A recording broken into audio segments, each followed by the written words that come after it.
3, 2. Hello and welcome to the Eclectic Collection. Today, episode 41. Still good people in the world. Boy, did that really come to pass this week. I have had two examples in the last 48 that I feel the need to share. It's too good to be true, but it is. There are still good people in the world, and lately I've been really wondering that. I'm having dinner at one of my favorite restaurants the other night with a couple friends, and we're just talking, and I see my mechanic actually, and nice guy, really sweet man. He's there with his wife. I know them. I stop by the table. I say hello, and just happen to be in passing. Sit back down at my table, talking to my friends. He had been there sooner than I was, so when he got up to leave and said goodbye, I really didn't think anything of it. I was eating with two other colleagues that he has never met, doesn't know, and never saw before. He stops by, puts his hand on my shoulder. I figure he's just going to say goodbye. So I turn around to say the same. And he says, "Just so you know, I paid your bill." I was stunned. Obviously, I said thank you, but I was stunned. The further shock came when we finished our meal. I just took it to mean that he had paid for my meal. But it turns out that he actually paid for the entire table. And when the server came over, and I verified that, I was shocked. Because I had takeout to bring to my family as well. And he had paid for every single piece of that meal. Which was not only unexpected and unbelievable, but just evidence that there are just good people still left in the world. And it made me think of years ago when we would notoriously shoo-bee down to the Jersey Shore and we would go to Brigantine Island, which I love. And now and again, if the toll bridges were backed up, you would wait, especially on a Friday afternoon. And my dad used to just sometimes for no reason pay the toll of the guy behind us, whoever that person was. And I remember thinking that was cool. Or if it was somebody we knew, he certainly did it because our car would be first. And it just gave me a warm fuzzy because you don't see that too often. So this is my shout out to my awesome mechanic. But the funny part was that happened whilst I was with my colleagues who were telling me of a very recent story of another wonderful good deed. My buddy went to France with a bunch of students and luckily left and came back with the same amount of students. I can't account for the fact that they're from our school, but hey, as long as you leave and come back with the same amount of bodies, it's okay, right? Bad teacher joke. Anyway, she was telling me all about it, and all the important things happened correctly and well, and luckily everybody was safe, and no one got sick, and no one got hurt, and everything was good. No discipline problems. However, one of the students lost very important documentation, and to the equivalent of a passport, and that's never good. So immediately the scramble began to go find the consulate, contact the authorities, call back home to the school, contact her parents, everything that could make you nervous in a foreign country that could happen did. So on a whim, the teacher in charge, my colleague, she contacted the principal just to say, hey, by the way, this is happening, we're dealing with it, but we might be delayed. One of the teachers would have had to stay behind. It would have been a whole nightmare. So as they're waiting and biting their nails to find the documentation and the paperwork, which was in the girl's wallet, so you're talking about money, credit cards, lots of other things that are terrible to get lost.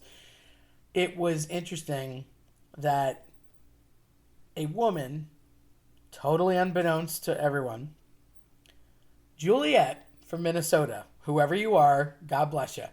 She happened to get on the train right after or shortly after the kids got up and left, found the wallet by happenstance, looked through it, saw the school identification card, takes it to her hotel room, Googles the information, contacts the school, gets a hold of the principal, and explains that she's found this kid's wallet, all of her money, and all of her documentation, and that she's staying at such and such hotel in Paris, and I'm having it locked up with security, so it's safe.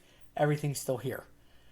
We don't know this person from a hole in the wall, but again, thank you, Juliet from Minnesota. And it was just unbelievable. First of all, what are the possibilities? Secondly, sometimes people just aren't good, which is sad, but you'd like to hope you find an honest person, and certainly she was. So luckily, the kid avoided a lot of mess and problems and was able to come back on time with the class and all the other teachers and everybody. So crisis averted. Obviously, you can't account for all the lost time and worry, but better to ultimately worry over nothing than have a situation like that. And these two situations made me think of a story that I often tell my students, and everybody really, but years ago I had a really nice bunch of kids. And it's funny, it's cyclical. You get tough classes, you get nice classes, you get quirky classes, you get outgoing classes. Every class has a personality. And in 2011, they were graduates of 2011. These kids were just exceptionally funny and they had a lot of personality. They were brainy.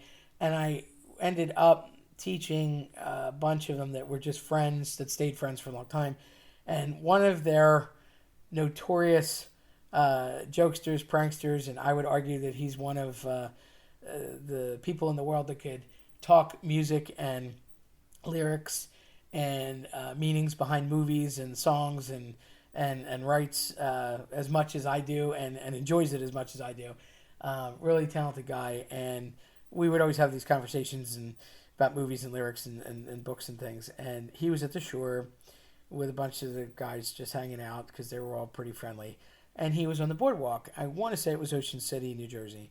And this man had his son. He was a young dad. Obviously, this kid's seeing him from behind. And the dad had his kid on his shoulders, walking in front of him, away from him on the boardwalk. And he had one of those chain wallets that connected to his back pocket. Clearly, it was coming out of his back pocket. And it fell. And when it fell, although the wallet stayed attached to the chain, his ID and a ton of money fell out. It looked like the man had just gotten paid, and that was his whole paycheck, probably and presumably for the week on his vacation with his family. And he just folded it in half, shoved it in his wallet, and his ID was in the middle of it. Luckily, it didn't fall through any of the cracks on the boardwalk. And Luke was the guy. Luke went up and found it and ran up immediately to the man and gave it back to him. And I remember him telling me that story when he came back. He was probably 18 at the time, but the guy was super thankful, and obviously it would have been a horrible week had he come to discover that he had no money or any ID. People don't always do things like that. You just don't find that. So I'm glad that not only did he do that, but he also did that as an 18-year-old, because when you do things like that when you're younger, you presumably are going to stay that way as you get older. But those are just three fantastic examples of there's still good in the world. Because I tell you, when you look around sometimes, you see a lot of horrific things, and the depravity is just climbing the walls.